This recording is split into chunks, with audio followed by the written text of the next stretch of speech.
আজকে ইসরায়েলি গণহত্যার বিরুদ্ধে অনেকেই বক্তব্য দিয়েছেন, চিন্তা জানিয়েছেন, খুব ভালো কথা। কিন্তু এই গণহত্যার পেছনে আমেরিকার দায় নিয়ে বক্তব্য কোথায়? এই গণহত্যার পেছনে পাশ্চাত্যের দায় নিয়ে বক্তব্য কোথায়? এই গণহত্যার পেছনে জাতিসংঘের দায় নিয়ে বক্তব্য কোথায়? এই গণহত্যার পেছনে তথাকথিত আন্তর্জাতিক সম্প্রদায়ের দায় নিয়ে বক্তব্য কোথায়? এই বক্তব্য কেন আপনারা দেন না? গত অক্টোবরের 23 তারিখ থেকে অক্টোবর 7 তারিখ থেকে 2023-এর প্রায় 500 দিন ধরে যে গণহত্যা চললো, পুরো পৃথিবীর সামনে লাইভ টেলিকাস্ট হলো। এই গণহত্যায় ইসরায়েলকে অস্ত্র দিয়ে কে সহায়তা করলো? আমেরিকা। ইসরায়েলকে সবচেয়ে বেশি অর্থনৈতিক সাহায্য কারা দিল? আমেরিকা। ইসরায়েলের পক্ষে সবচেয়ে বড় কূটনৈতিক সমর্থন কারা দিল? আমেরিকা। ইসরায়েলের পক্ষে সবচেয়ে বড় রাজনৈতিক সমর্থন কারা দিল? পশ্চিমা বিশ্ব। সে পশ্চিমা বিশ্বের ব্যাপারে আপনারা চুপ কেন? বাংলাদেশের রাজনীতিবিদেরা, বাংলাদেশের বুদ্ধিজীবীরা, বাংলাদেশের মিডিয়া, বাংলাদেশের ছাত্র নেতারা, বাংলাদেশের তথাকথিত বিপ্লবীরা, আপনারা আমেরিকার ব্যাপারে চুপ কেন? আপনারা পাশ্চাত্যের দায়ের ব্যাপারে চুপ কেন? এখানে আপনারা কথা বলতে ভয় কেন পান? আপনারা যখন পশ্চিমের ভূমিকা নিয়ে চুপ থাকেন, তখন ভারতের মাটিতে বসে আমেরিকান ন্যাশনাল ইন্টেলিজেন্সের ডিরেক্টর তুলসী গ্যাবার্ড বাংলাদেশের ব্যাপারে, বাংলাদেশের মানুষের ব্যাপারে ন্যাক্কারজনক মিথ্যা বক্তব্য দিয়েছেন। তিনি বলেছেন বাংলাদেশে নাকি সংখ্যালঘুদের উপর মারাত্মক আগ্রাসনের নির্যাতন চলছে। এটা হিন্দুত্ববাদী প্রপাগান্ডা, এটা হিন্দুত্ববাদী মিথ্যাচার। যে এই মিথ্যাচার তুলসী গ্যাবার্ডের মুখে উচ্চারিত হয়েছে, আমরা শক্তভাবে, তীব্রভাবে এই মিথ্যাচারের নিন্দা জানাই। বাংলাদেশে 5ই আগস্টের পর আলেমোলামারা মানুষকে নির্দেশ দিয়েছেন যেন অন্য সম্প্রদায়ের ঘর বাড়ি নিরাপত্তা নিশ্চিত করা হয়। বাংলাদেশের চট্টগ্রামে আমাদের মুসলিম ভাই অ্যাডভোকেট আলেম, তাকে হত্যা করা হয়েছে। আল্লাহ তাকে শহীদ হিসেবে কবুল করুন। তাকে কারা হত্যা করেছিল? সন্ত্রাসীরা। তাকে হত্যা করেছিল ইসলামের জঙ্গিরা।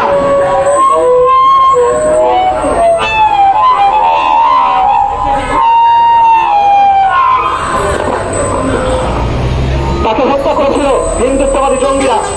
তখনও বাংলাদেশের ওলামায়ে কেরাম সাধারণ মানুষকে আহ্বান করেছেন, আপনারা সবর করেন। আমরা সবর করেছি।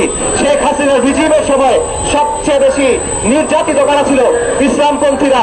আয়নাঘরে কারা ছিল? ইসলামপন্থীরা। জেলে কারা ছিল? ইসলামপন্থীরা। কোন কোন নির্যাতনের শিকার করা হয়েছিল? ইসলামপন্থীরা। শাপলা চত্বরে আগ্রাসনের শিকার করা হয়েছিল ইসলামপন্থীরা। প্রহসনে ট্রাইব্যুনাল বানিয়ে ফাঁসিতে কাদের ঝুলানো হয়েছিল ইসলামপন্থীদের। তারপরে এরকম ন্যাক্কারজনক মিথ্যাচার কিভাবে করা যায়? এবং সবচেয়ে বিচিত্র বিষয়, তুলসী গ্যাবার্ড ভারতের মাটিতে বসে যখন এই বক্তব্য দিচ্ছেন, তখন ভারতে মুসলিমদের উপর কি হচ্ছে? ভারতের মাইনরিটির উপরে কি হচ্ছে? মুসলিমদের হত্যা করা হচ্ছে, মুসলিম নারীদের ধর্ষণ করছে হিন্দুত্ববাদীরা, মুসলিমদের মসজিদ ভেঙে দিচ্ছে হিন্দুত্ববাদীরা, মুসলিমদের মসজিদ ঢেকে দিচ্ছে হিন্দুত্ববাদীরা। বাংলাদেশের মাইনরিটিদের নিয়ে কেচ্ছা সাজান। What about the minorities of India? তাদেরকে নিয়ে আপনাদের বক্তব্য কই? Don't you see the death and destruction? Or do you choose to be blind? এই দ্বিচারিতা, এই ডাবল স্ট্যান্ডার্ড নতুন না। এই পশ্চিমা বিশ্ব শত শত বছর ধরে আমাদের এই ভূমিগুলোতে লুটপাট চালিয়েছে, কলোনিয়াল আগ্রাসন চালিয়েছে। তারা তাদের আইন, তাদের ব্যবস্থা আমাদের উপর চাপিয়ে দিয়ে গেছে। সারা বিশ্ব জুড়ে তারা যুদ্ধ চাপিয়ে দিয়েছে। তারা পারমাণবিক বোমা আবিষ্কার করেছে। তারা গণহত্যা চালিয়েছে। গণহত্যা চালিয়েছে ভিয়েতনামে, সিরিয়ায়, আফগানিস্তানে, ইরাকে, ইয়েমেনে। এবং আমরা এটা বলতে চাই, এই সত্য প্রকাশ করতে চাই যে ফিলিস্তিনে আজকে যে গণহত্যা হচ্ছে, এর জন্য যেভাবে ইসরায়েল দায়ী, সেভাবে আমেরিকা দায়ী, যেভাবে ইসরায়েল দায়ী, সেভাবে পশ্চিমা বিশ্ব দায়ী। এই গণহত্যার বিরুদ্ধে নিন্দা আমরা জানিয়ে গেলাম। আমরা বক্তব্য শেষ করার আগে বলতে চাই, হিন্দুত্ববাদী আমরা ফিলিস্তিনে ইসরায়েলি গণহত্যা যেরকম নিন্দা জানাই, আমরা ভারতে হিন্দুত্ববাদী আগ্রাসনে সেভাবে নিন্দা জানাই। এবং আমরা বলি হিন্দুত্ববাদ এবং জায়নবাদ, হিন্দুত্ববাদ এবং জায়নবাদ দুই ভাই। হিন্দুত্ববাদ এবং জায়নবাদ একে অপরের মিত্র, তারা একে অপরের ন্যাচারাল অ্যালাই। এবং তারা পুরো বিশ্ব জুড়ে মুসলিমদের বিরুদ্ধে চক্রান্ত করছে, তারা বাংলাদেশের বিরুদ্ধে চক্রান্ত করছে। যেই প্রমাণ হলো এই বক্তব্য এবং এই চক্রান্ত বাংলাদেশের মানুষ ইনশাল্লাহ প্রতিরোধ করবে। অনেকেই প্রস্তাব তুলেছেন পাসপোর্টে এক্সেপ্ট ইসরায়েল নীতি পুনর্বহাল করা হোক। এটি একটি সঠিক দাবি, এটি একটি সম্মানজনক অবস্থান। এই দাবি পূরণ করতে হবে। পাসপোর্ট থেকে এক্সেপ্ট ইসরায়েল এই কথা পুনর্বহাল করতে হবে।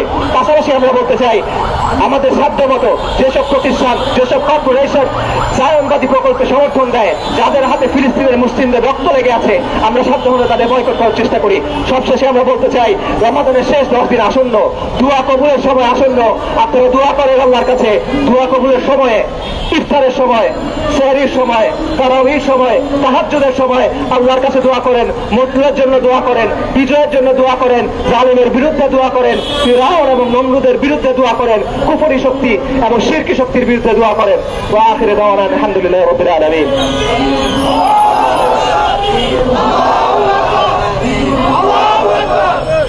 উপস্থিতি এই পর্যায়ে গাজায় মুসলিম গণহত্যার প্রতিবাদে এবং ভারতে মুসলিম নিধনের প্রতিবাদে সংক্ষিপ্ত বক্তব্য দিয়ে আসছেন জুলাই গণঅভ্যুত্থানে দৃষ্টি হারানো ভাই নাজমুল হক।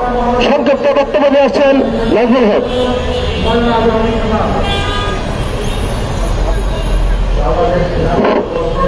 বিসমিল্লাহির রহমানির রহিম।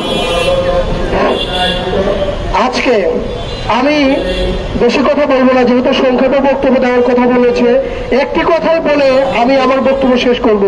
সেই কথাটি হচ্ছে যে আমাদের বাংলাদেশেও কিন্তু একজন ফ্যাসিস্ট ছিল, যাকে আমরা প্রতিহত করতে পেরেছি। আজকে যারা এই গণহত্যা করছে তারাও প্রতিহত করবে। আপনারা কি মনে করেন আমরা আন্দোলনে সফল হতে পেরেছি? আল্লাহ তাআলার রহমত চলে এসেছিল বলে এই ফ্যাসিস্টকে বিতাড়িত করতে পেরেছি। আমরা বিশ্বাস করি আল্লাহ তাআলা অবশ্যই ইসলামের পক্ষে আছে।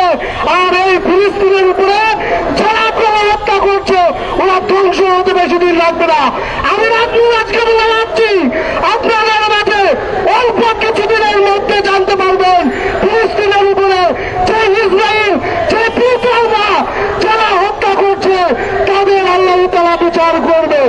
আমরা আমজনতা দলের পক্ষ থেকে সর্বসময় ফিলিস্তিনের সাথে আছি এবং কি আমরা আছি।